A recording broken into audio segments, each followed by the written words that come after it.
Gente, boa noite.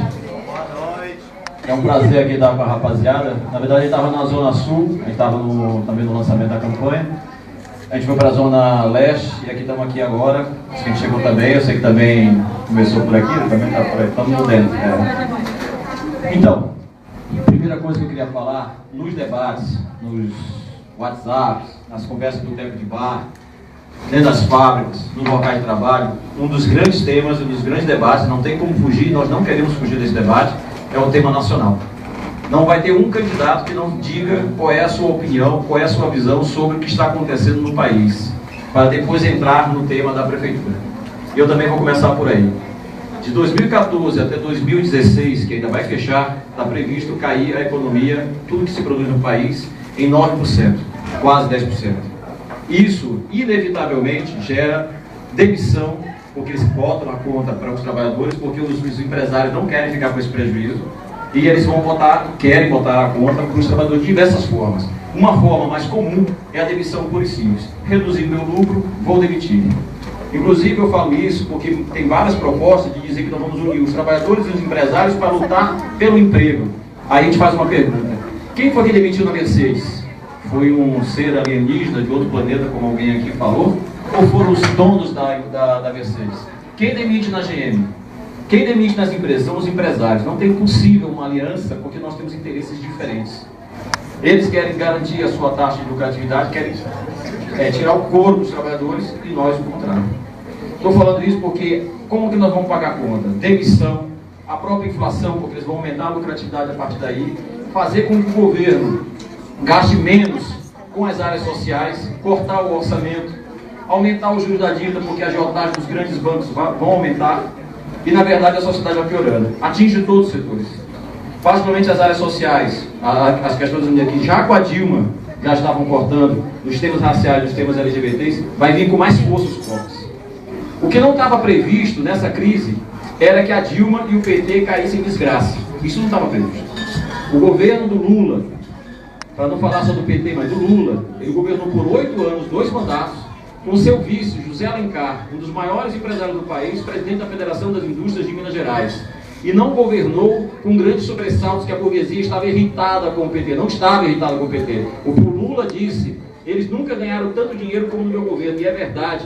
Ele competiu de pé de igual com vários dos presidentes que teve nesse país, em pé de igualdade para dar lucro para os grandes empresários. Isso é um fato na realidade. E a Dilma governou o primeiro mandato sem também grandes sobressaltos. Quando ela entra no segundo mandato, a crise vem forte, denúncias de corrupção, listas da Lava Jato, Odebrecht pegando em cheio, e aí o PT cai em desgraça e a Dilma cai junto. A burguesia então vai ter que improvisar, e o improviso é o Temer, porque o que se espera de um governo para a burguesia? Que ele tenha um mínimo de popularidade para garantir tirar o couro da gente. E a turma ainda achar que não está tirando couro. Esse é um detalhe importante. Achar que está bonito.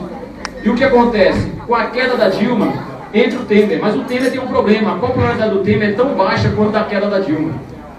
Só que ele vai ter que aplicar o plano que a Dilma já tinha começado, que agora com a crise econômica se fortalecendo, ele vem com força.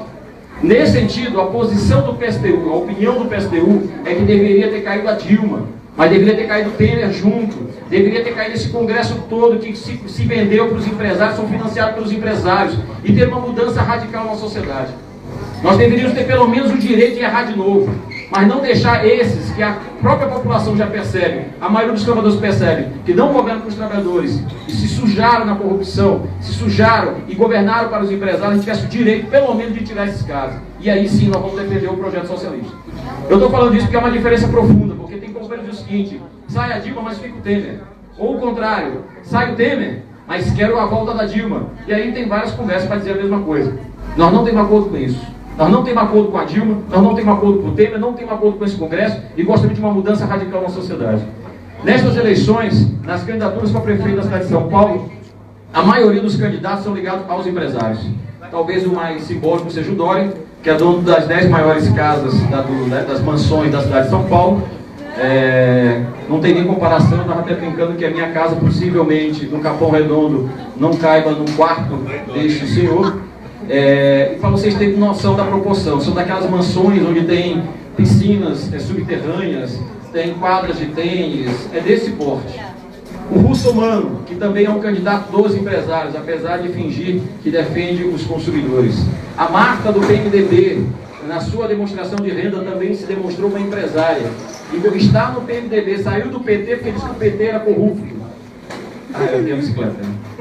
O PT, a Marta, os caras perguntaram se eu tinha alguma coisa. Não, eu tenho geladeira, tenho fogão, tenho micro-ondas, tenho várias coisas. Tenho bicicleta, e botaram lá que eu tinha bicicleta, porque carro eu não tenho, casa eu não tenho, e estamos aí na batalha.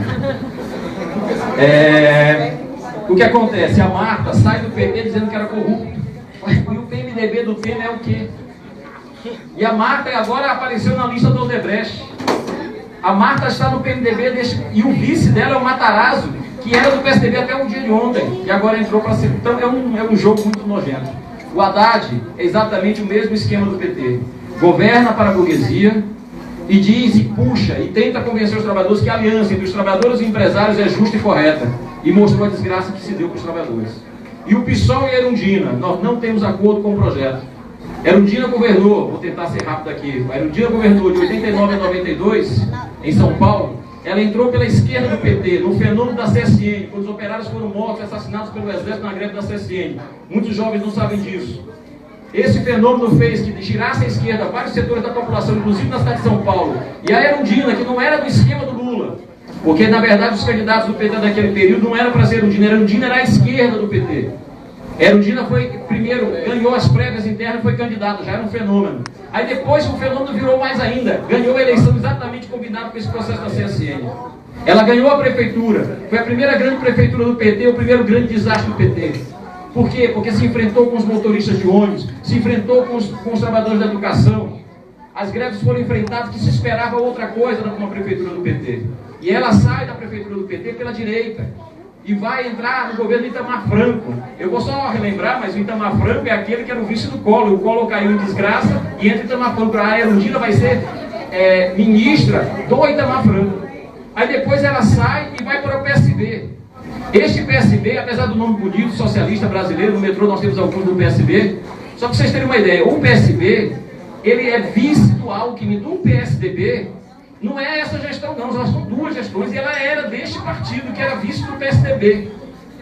Agora, este ano, ela sai, tenta montar sua organização raiz, entra no PSOL, e os companheiros querem nos convencer que ela tem um projeto socialista. Não é verdade, nem pela história e nem pelo que ela diz. Fui nos debates com ela, por exemplo, participei de um e de um outro, eu falava, ela falava depois. O que ela diz? Queremos governar para os cidadãos e cidadãs. O famoso governar para todos. Mas todos quem? Dória, com a mansão dele, com a casa dele lá, das 10 maiores mansões de São Paulo. Nós vamos fazer uma prefeitura, um governo, para governar de igual para igual, para um cara que mora no Capão Redondo, no Campo Limpo, mora na Brasilândia, igual para um cara que tem uma mansão que, juntando as maiores mansões, dá um Ibirapuera. É esse o governo que nós queremos? Nesse sentido, a Erundina não serve. Na nossa opinião, ela faz parte do jogo daqueles que querem convencer a classe trabalhadora e a juventude que lutam de que é possível conciliar interesse entre os empresários e os trabalhadores. Nós não temos acordo com isso. Como eu sei que vocês têm uma atividade aqui, tem festa, já está tarde também, eu queria falar, o nosso projeto é diferente. As eleições não vão mudar nossa vida. É um jogo de cartas marcadas. Queremos dizer que o nosso projeto é diferente. Nós queríamos mudar radicalmente a sociedade, um projeto socialista, onde o governo fosse feito pelos trabalhadores de verdade, não de mentira. Porque não adianta uma fachada de um prefeito e uma Câmara de Vereadores corrupta para depois dizer que vai governar. Nós queríamos que os trabalhadores de forma organizada, nos sindicatos, nos bairros, decidissem tudo o que fosse feito. Aonde seria investido o dinheiro, aonde iria o dinheiro do orçamento. E a primeira medida, a suspensão imediata do pagamento da dívida da cidade do município de São Paulo com a União, para que desse dinheiro para a população mais pobre, para as áreas sociais. Isso era muito importante. E fazer uma auditoria da dívida. Nesse sentido, com este tipo de governo, através de conselhos populares, construindo de forma organizada, este é o nosso projeto. E essa é a nossa proposta. Nós estamos aqui, eu sou candidato a prefeito pelo PSTU, sou metroviário, sou presidente dos licenciados sindicatos metroviários, a companheira professora Janaína, que mora no Campo Limpo, também na nossa região, também professora de luta das mobilizações, e os nossos candidatos são esses. São professores como a companheira Flávia, a companheira Gabriela, professora, companheiros de luta. Nós temos companheiros internacionalistas que vão defender a luta dos palestinos, Aqui está a companheira Soraya, acho que está aqui, né, Soraya? Não sei, não está no debate. Esse é o nosso jeito de fazer a campanha. Nós não acreditamos no jogo das eleições, mas nós queremos que nas eleições os socialistas, os revolucionários sejam representados e que vocês nos apoiem com isso. Quem for do partido, nós temos uma tarefa muito importante de batalhar contra todos. E nós não temos medo de lutar contra todos, porque todos, infelizmente, estão ou no jogo da patronal, ou estão no jogo da conciliação. Mas a classe hoje está mais simpática, e nem sempre é assim, com a nossa palavra de ordem, porque estão desgostosos com todos esses governos. Fora Temer, fora todos eles, contra burguês, contra esses candidatos da burguesia aqui de São Paulo, e aqueles que querem fazer aliança com a burguesia. Vamos lutar e vamos votar 16 nessas eleições. Um abraço.